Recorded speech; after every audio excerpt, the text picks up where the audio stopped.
జిల్లా పాడేరులో ఆటో డ్రైవర్ల సేవలో పథకాన్ని గిరిజన సంక్షేమ శాఖ మంత్రి గుమ్మడి సంధ్యారాణి ప్రారంభించారు. ఈ కార్యక్రమంలో జిల్లా కలెక్టర్ దినేష్ కుమార్, మాజీ ఎమ్మెల్యే గిడ్డి ఈశ్వరి పాల్గొన్నారు.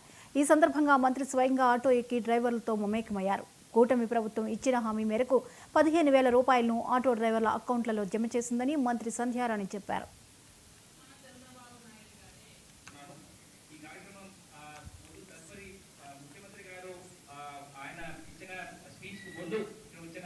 చేసుకుంటూ వాళ్ళ జీవన భృతి ఎలాగ సాగిస్తున్నారో ఆ విధంగా వాళ్ళకి ప్రోత్సాహం ఇవ్వడానికే ఈ 15,000 రూపాయలు ఇస్తున్నామని తెలియజేసుకుంటున్నాను. అలాగే నిన్న మీరు అందరూ చూస్తుంటారు, మన అరకు కాఫీకి జాతీయ స్థాయిలో గుర్తింపు గౌరవం తీసుకొచ్చింది నిజంగా చంద్రబాబు నాయుడు గారే. ఆ గుర్తింపు గౌరవానికి మనకు ఒక అవార్డు వచ్చింది.